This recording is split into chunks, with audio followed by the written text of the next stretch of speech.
more terrifying than discovering that the monster you fear so much is staring back at you through the mirror.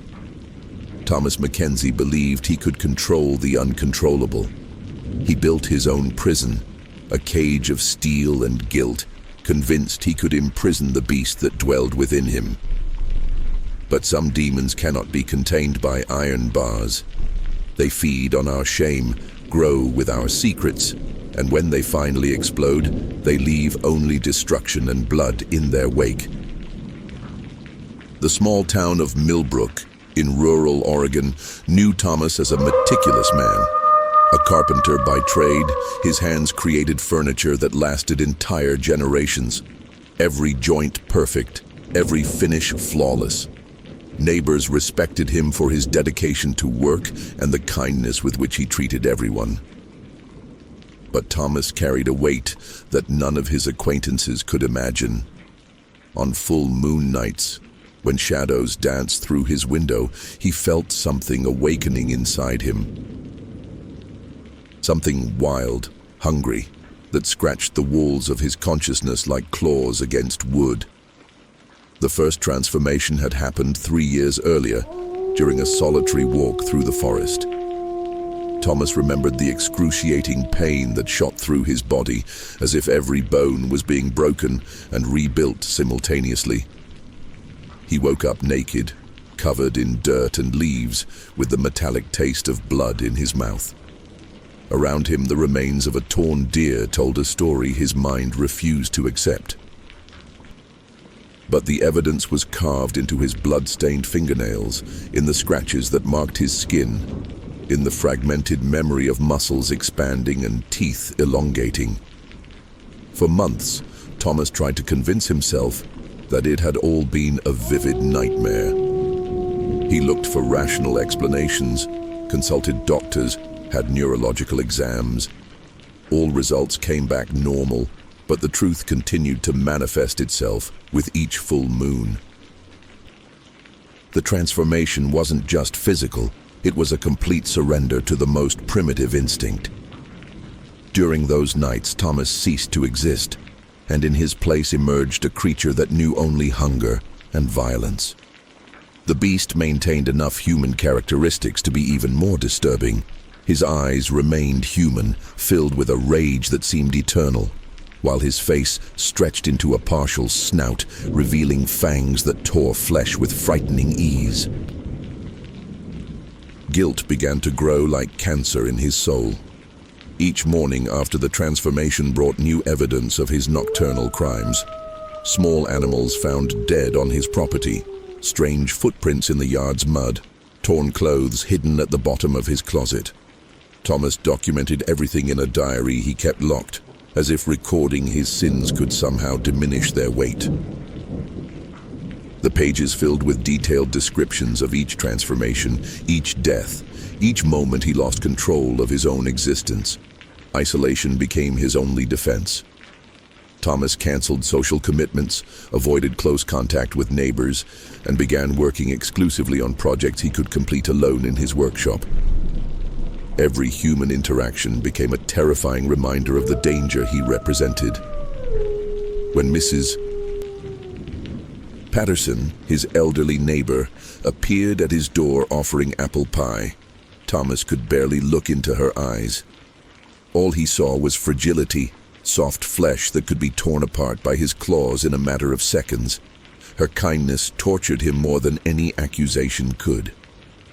The nights became a nightmare of anticipation. Thomas developed obsessive rituals to try to control the uncontrollable. He checked locks multiple times, hid knives and cutting tools, left raw food outside, hoping the beast would satisfy itself without seeking more interesting prey. But nothing worked. The creature he became didn't operate by human logic. It followed ancestral instincts that recognized no moral or physical barriers. That's when Thomas conceived his desperate solution. If he couldn't control the transformation, at least he could control its effects. He began planning his own prison, a cage that would be strong enough to contain even the supernatural strength he possessed when transformed. He spent weeks researching, calculating, designing. Each steel bar was carefully selected, each weld tested to its limit. The cage would be his voluntary tomb, a physical penance for his unspeakable sins. The construction of the cage consumed Thomas in a way that bordered on obsession. He worked during the day in his workshop, but his nights were dedicated entirely to the project he believed would be his salvation. In the basement of his house, away from neighbors' curious eyes, he began to erect his personal prison. Every measurement was calculated with mathematical precision. The cage needed to be large enough to accommodate his transformed form, but small enough to prevent violent movements that could damage the structure. The steel bars arrived in discreet deliveries, always during the early morning hours. Thomas had invented a story about an artistic sculpture project to explain the unusual purchases. The materials vendor never questioned, just noted the increasingly specific orders. High-resistance tempered steel, special welds capable of withstanding extreme force, industrial locks that not even an explosion could open. Each component was obsessively tested before being incorporated into the final structure. During the welding, Thomas lost himself in an almost meditative trance. Sparks illuminated his sweaty face as he fused metal with metal, creating an impenetrable fortress. His hands, accustomed to the delicacy of carpentry, now manipulated raw iron with desperate urgency. Each weld point represented a barrier between him and the world, protection against his own destructive nature. The sound of metal being molded echoed through the basement like a dark symphony of self-preservation. The cage took shape slowly, revealing itself as a work of engineering born from desperation. It measured 3 meters long by 2 meters wide and high, with bars spaced to allow air circulation but prevent any escape attempt. The floor was reinforced with welded steel plates, eliminating any possibility of digging. The basement walls around it were lined with insulating material, not just to muffle sounds, but to create an additional barrier in case the cage failed. Every detail was designed to neutralize the supernatural capabilities Thomas had discovered he possessed when transformed.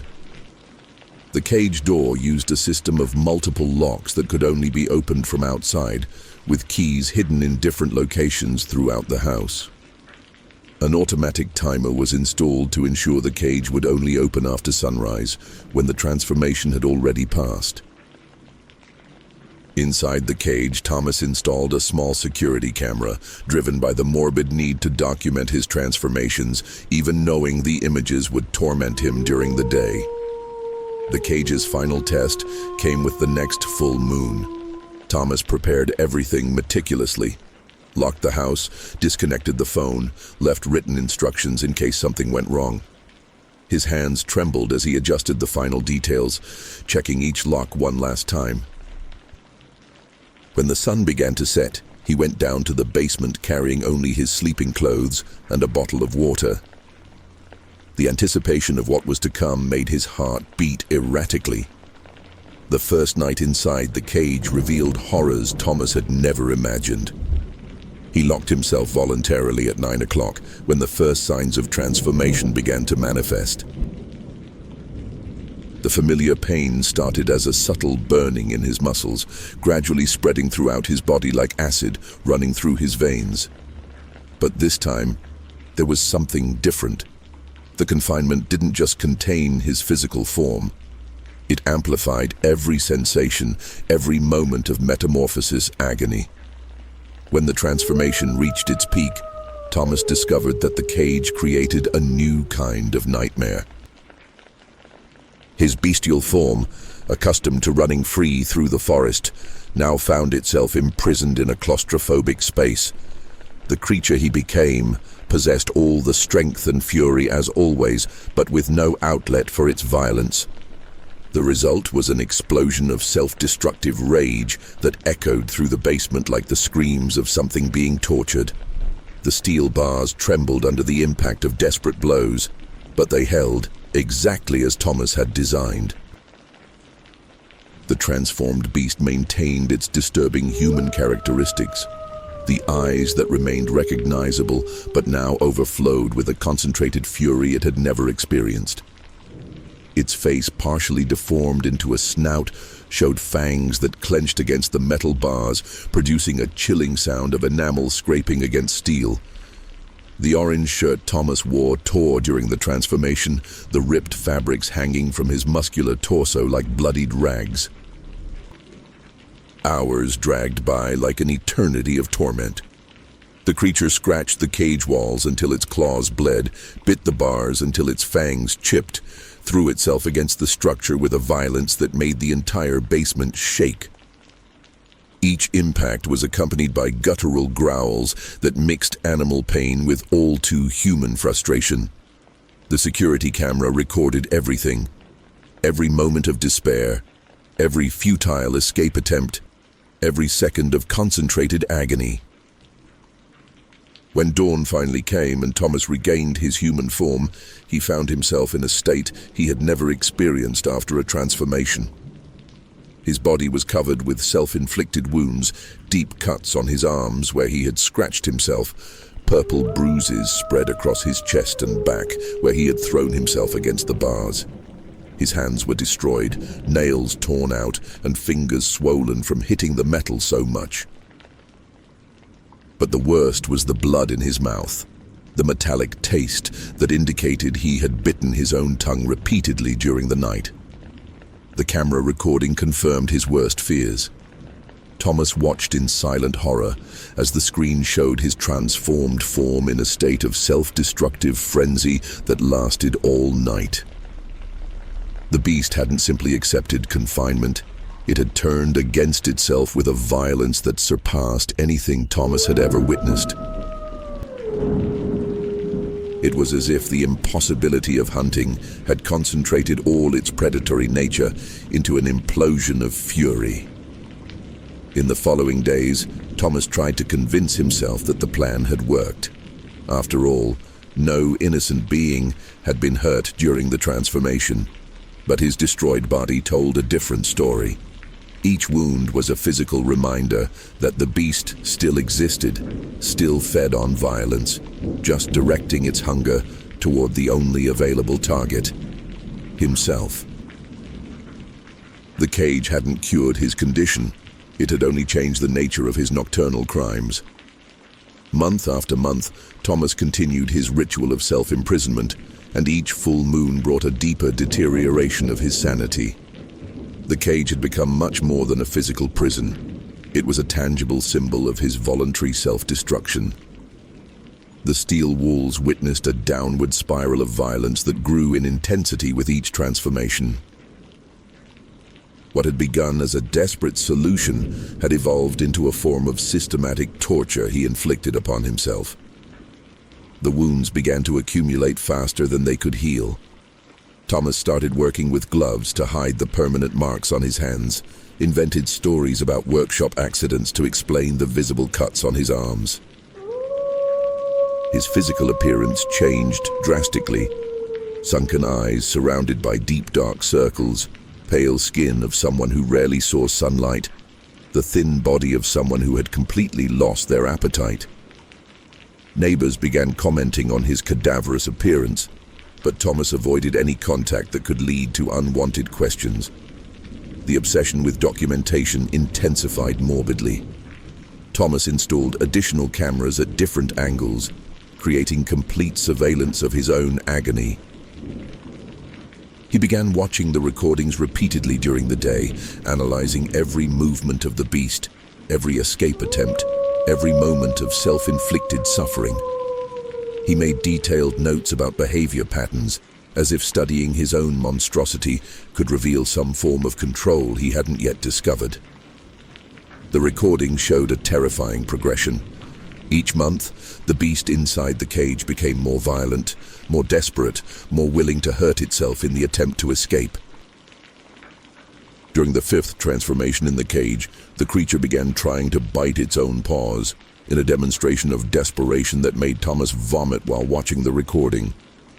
On the 7th, It spent the entire night banging its head against the bars, leaving bloodstains that Thomas had to clean with industrial bleach. The line between man and monster began to disintegrate, even during his human hours. Thomas discovered that he began to anticipate the transformation pain with an expectation that bordered on morbid pleasure. Part of him had begun to believe he deserved the suffering, that the self-inflicted agony was a fair form of penance for his sins. This distorted perception terrified him more than any aspect of his lycanthropic curse. During the day, Thomas began displaying behaviors that echoed those of his bestial form. He bit his nails until they bled, unconsciously scratched the skin on his arms, developed nervous tics that seemed like echoes of the caged creature's actions. His neighbors began avoiding him completely, instinctively perceiving that something deeply wrong was happening with the man they once respected. The diary Thomas kept transformed into a collection of increasingly disturbing confessions. His notes revealed a mind that was slowly losing the distinction between deserved punishment and pathological self-mutilation. He wrote about the cage as if it were a living entity, personifying it as a partner in his self-destruction. The pages filled with detailed descriptions, not just of transformations, but of his fantasies about even more effective ways to torture himself. The cage had become his addiction. Thomas discovered that even during nights without a full moon, he felt a strange compulsion to go down to the basement and simply look at his prison. Sometimes, he spent hours sitting outside the bars, imagining what it would be like to be inside, even in human form. The line between protection and punishment had become so thin that not even he could distinguish his true motivations anymore. The breaking point came during the 12th full moon since the cage's construction. Thomas had prepared as always, locked the house, adjusted the cameras, obsessively checked each lock. But when he went down to the basement that night, something inside him had fundamentally changed. For the first time, he didn't feel fear of the transformation. He felt hunger for it. The anticipation of pain had become a visceral need that consumed his thoughts even during waking hours. When the transformation began, Thomas immediately realized something was different. The beast that emerged that night wasn't just more violent, it was more aware. The human eyes that remained in its altered form now carried a calculating intelligence that had never existed before. The creature didn't immediately throw itself against the bars like previous times. Instead, it studied the cage with predatory patience, systematically testing each weld point, each lock, each possible structural weakness. The camera recorded moments Thomas could never have imagined. The transformed beast began to speak, not complete human words, but guttural sounds that carried clear intention. It muttered to itself while examining its prison as if it were developing a plan. Its claws no longer scratched the bars in desperation. Now it tested them methodically, looking for the exact point where it could apply maximum force. During the following hours, Thomas watched through the camera as his bestial form demonstrated terrifying ingenuity. The creature began using its own body as a tool, not to hurt itself, but to test the structure's limits. It positioned itself at specific angles, applied calculated pressure at strategic points, studied the metal's behavior under stress. It was as if all the accumulated experience from previous transformations had been processed and transformed into tactical knowledge. The most disturbing moment came when the beast looked directly at the camera and smiled. It wasn't a purely animal expression. There was a distinctly human malice in that smile, a consciousness that Thomas recognized as his own, but distorted beyond recognition. The creature had stopped fighting against the cage and begun studying it, as if it knew time was on its side. When dawn came and Thomas regained his human form, he found himself in a state of terror that transcended anything he had ever experienced. For the first time since the beginning of his curse, he had retained partial memories of the transformation. Fragments of bestial thoughts still echoed in his mind. Half-formed plans, observations about structural weak points, a growing hunger, not just for flesh, but for freedom.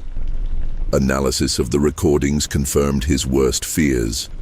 The beast had found a micro-fissure in one of the welds, an imperfection so small that Thomas had never noticed, but which represented a fatal flaw in the system.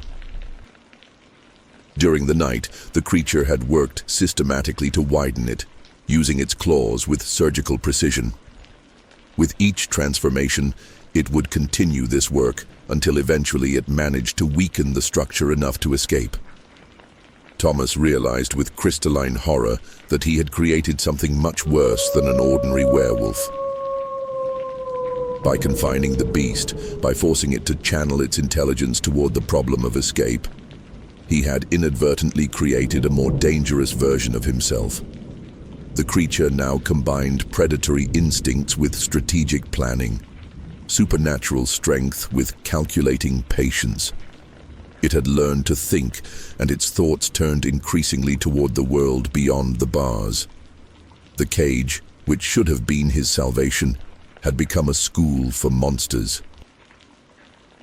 And Thomas began to suspect that when escape finally happened, the creature that emerged would be infinitely more dangerous than anything he had been before. The 15th full moon brought with it a dark certainty that Thomas had tried to deny for weeks.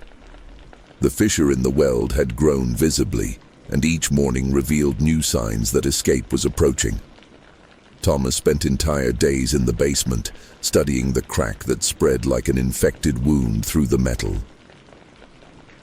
He tried to weld it again, reinforce the structure, create additional barriers.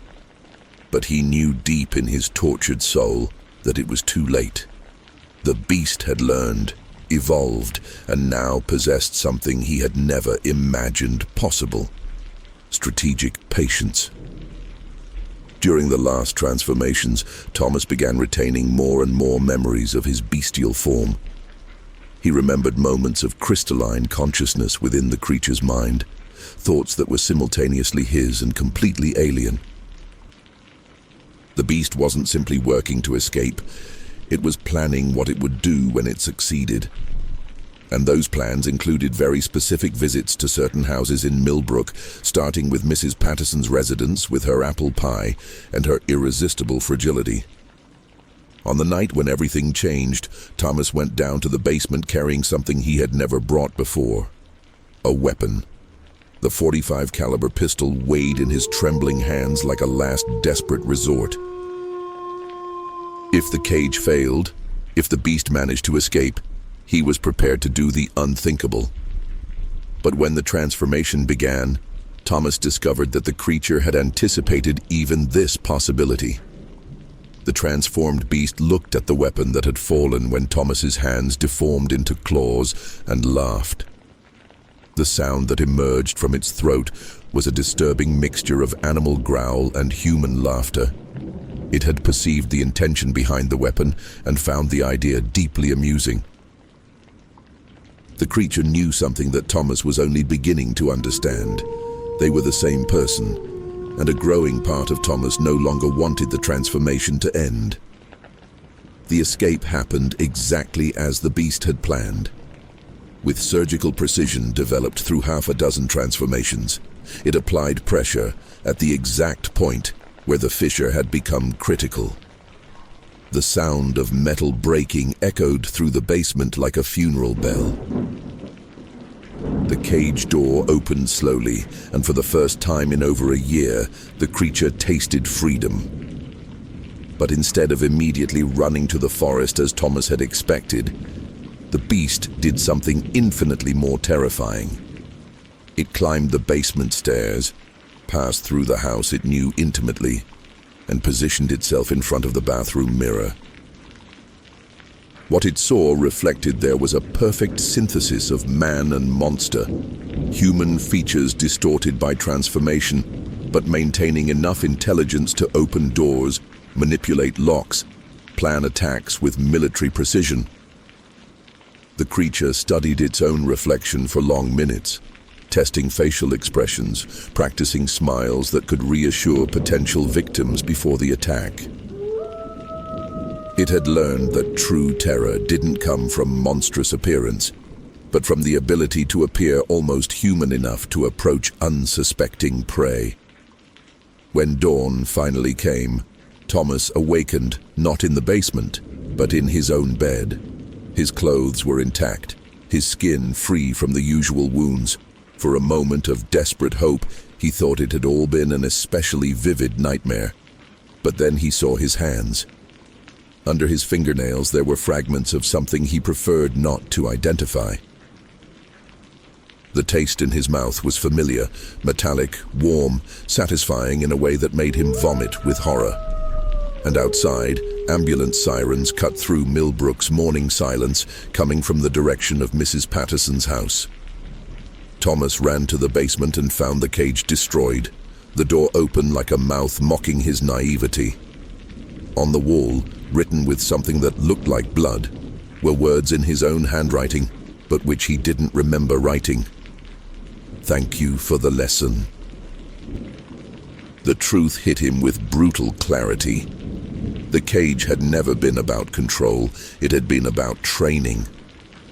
And now, something much worse than an ordinary werewolf walked freely through Millbrook streets, carrying with it everything Thomas Mackenzie had inadvertently taught it about patience, planning, and the art of appearing human enough to approach its prey. The sirens continued to sound outside, but Thomas knew it was too late for any kind of salvation.